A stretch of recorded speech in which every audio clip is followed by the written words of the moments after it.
Cities is sponsored by Procompounding Pharmacy.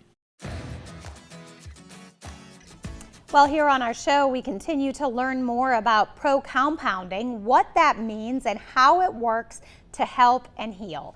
Jessica Patrone with Procompounding Pharmacy is back with us this morning, telling us about some of the treatments for something we may all need this summer.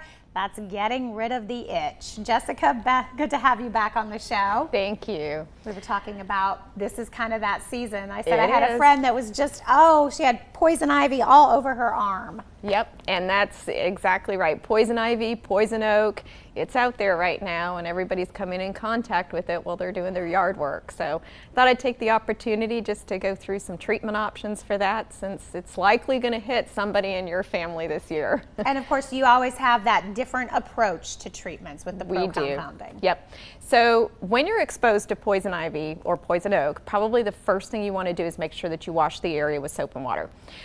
It contains a resin, which is an oily type substance that'll stay on the skin. And the longer you leave it on the skin, the more likely it is that you're going to get a reaction.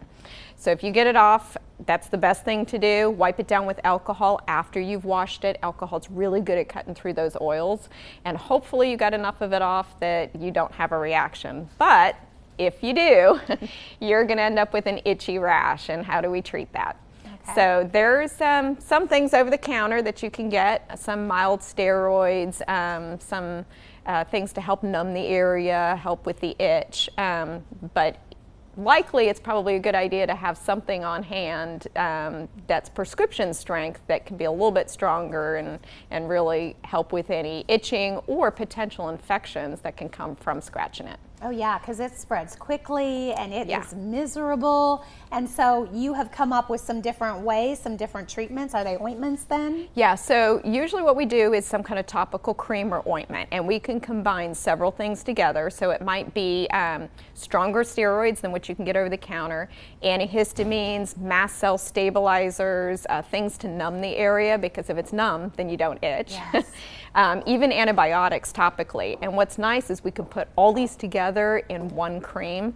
So it's kind of the nuclear effect, if you will, of treating poison ivy or poison oak. And you said you could have this and just have it on hand. Yeah. Because I feel like, and especially kids, it seems like if there's like one little plant, they're going to find it. They will. And then of course, you know how kids are, they're going to touch everything in your house. You know, if they get that resin on door handles or countertops and you touch it, then you can be exposed to it as well, just from that. And so when it comes to the ointment, are we able to kind of store that? Does it have a pretty good shelf life that we can kind of keep it on hand for the season? Yeah, keep it on hand for the summer, because it never fails. You're out in your yard working Saturday morning, and by Sunday afternoon, you're itching and your doctor's closed. So it's a good thing to have these things on hand. That way you've got them readily available if you need them. All right. Love having you on the show. I'm learning so much through your segments. We're going to give everybody the information. Of course, you can find her there at Procompounding Pharmacy right here in Johnson City on State of Franklin Road. For more information on all of their different items, you can check out their website, procompounding.com. The preceding portion of Daytime Tri-Cities was sponsored by Procompounding Pharmacy.